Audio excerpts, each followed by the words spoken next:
A hobby pig farmer was enjoying a peaceful morning tending to his livestock when he noticed one of his prized Hampshire hogs acting strangely. After cornering the animal in the pen, he finally managed to examine it closely. But as he ran his hands along the pig's body, his satisfaction instantly turned to shock and horror. A grotesque, massive lump was protruding from the side of the pig's shoulder. But this wasn't just one sick animal. It was the first terrifying symptom of a hidden invisible poison that had been silently seeping into his farm for months, a man-made plague that had turned this peaceful rural homestead into a toxic nightmare. But before we start our story, smash that like button.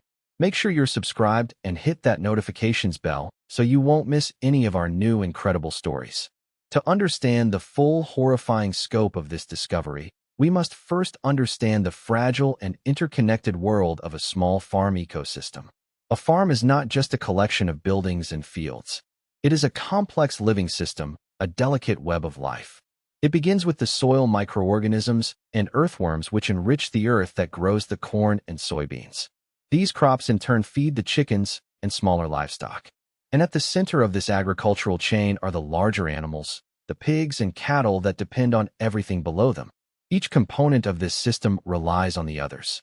But this interconnectedness also makes the entire operation incredibly vulnerable to a process known as bioaccumulation. When a persistent toxic chemical enters the environment, it doesn't just wash away and vanish. It is absorbed by the smallest organisms in the soil and crops. When those plants are consumed, the toxin is passed up to the next level, becoming more and more concentrated in the fatty tissues of the animals at each step. This means that a large animal at the top, like the pig in our story, can accumulate a dose of poison that is thousands or even millions of times more concentrated than the level in the soil itself. The larger livestock become the ultimate repositories for the farm's most dangerous secrets. One of the most notorious and dangerous of these hidden poisons is a class of industrial chemicals known as polychlorinated biphenyls, or PCBs. For decades, from the 1930s to the 1970s, PCBs were an industrial miracle. They were used in hundreds of products from electrical transformers and capacitors to paints and plastics. But we now know that PCBs are also one of the most toxic and environmentally persistent chemicals ever manufactured. They do not break down easily in nature, and they are a potent carcinogen, a substance that is known to cause aggressive cancers. The production of PCBs was banned in the United States in 1979, and their disposal is now heavily regulated. But a legacy of these forever chemicals still haunts our landscape, often hidden in old industrial sites, waiting for a moment of negligence to escape back into the environment. It was this invisible man-made poison that was about to be discovered by a lone farmer. Our story's protagonist, a man we'll call Robert, was a lifelong pig farmer from Wisconsin. For him, farming was more than a profession. It was a form of stewardship, a way to connect with the rhythms of the natural world. On a crisp autumn morning, he was making his usual rounds through the pig pens, checking on his prized breeding stock. Suddenly, he noticed one of his largest boars behaving aggressively, charging at the fence and making unusual grunting sounds. After carefully restraining the animal, he began his examination. As he ran his hands along the pig's massive frame, he felt the lump. It was a huge, hard, irregular growth on the animal's shoulder blade.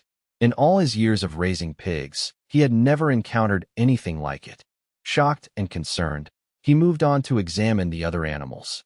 His day of routine farm work now shadowed by the disturbing discovery. He tried to dismiss it as an isolated incident, but within the next hour he found two more pigs with similar, though smaller, grotesque growths, and then a fourth. His heart sank. This was not a random occurrence. This was an epidemic. There was a deep sickness affecting his livestock, and he had just discovered the first horrifying evidence. Alarmed and deeply troubled, Robert contacted a friend of his who worked as a veterinary pathologist for the state. He described what he had found, and the pathologist's interest was immediately piqued. They agreed to meet that afternoon. The pathologist arrived with a field testing kit and professional necropsy equipment. In Robert's barn, they sedated one of the tumor-ridden pigs on a clean examination table. The pathologist carefully examined the large mass, his professional demeanor growing more and more grave. He took his scalpel and made the first careful incision into the growth. As he cut through the tissue, he knew instantly what he was looking at. This was not a cyst or an abscess. It was a classic aggressive malignant carcinoma, a cancerous tumor. The sight was so disturbing and the implications so serious that he told Robert they needed to contact emergency services immediately. But there was more.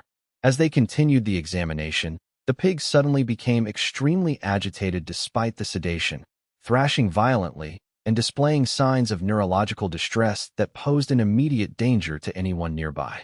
The pathologist's urgent and serious tone sent a chill down Robert's spine. This was no longer a strange veterinary curiosity.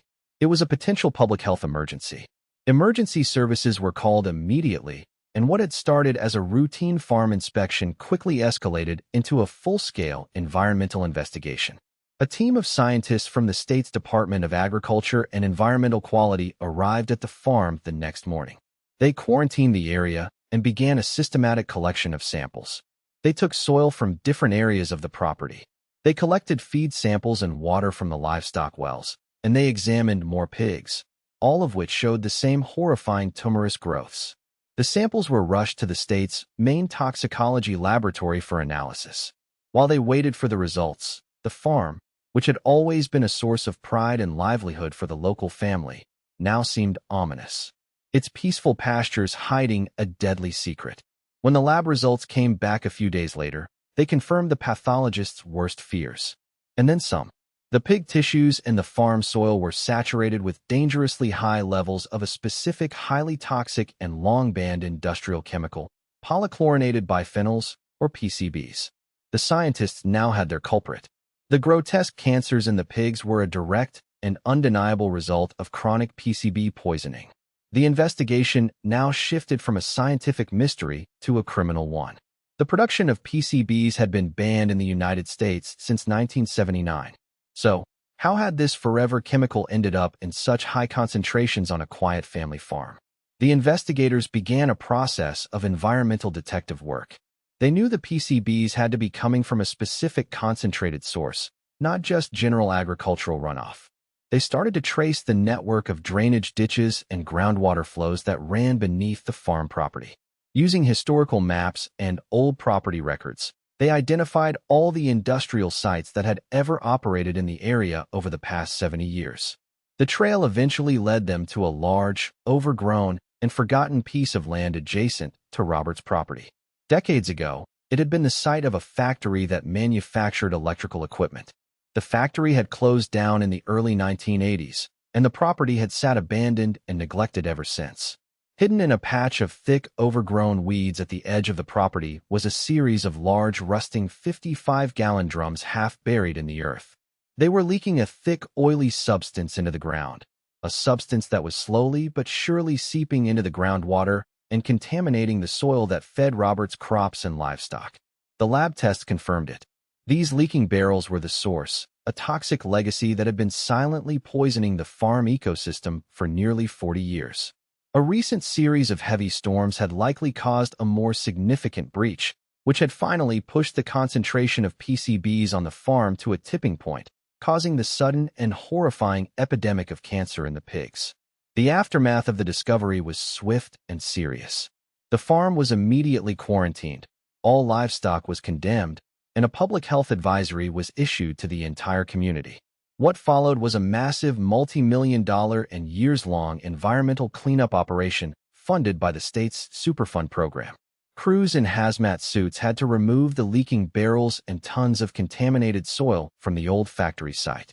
The farm itself had to be extensively remediated to remove the toxic contamination from the fields. A long and difficult process to restore the health of the agricultural ecosystem. The owners of the now defunct corporation that had abandoned the barrels were tracked down, and they faced serious criminal charges and massive fines for their environmental crimes. The story of the farmer and the sick pigs is a powerful and sobering reminder of the hidden dangers that can lurk just beneath the surface of our most peaceful and productive landscapes. It is a story about how the careless and greedy mistakes of the past can resurface decades later to haunt the present. But it is also a story of a quiet hero, Robert, the humble farmer, who out of a simple sense of responsibility and care for his animals, refused to ignore a sign that something was terribly wrong. His single concerned phone call triggered a chain of events that uncovered a massive environmental crime, brought the polluters to justice, and saved his community from a silent, invisible, and deadly poison.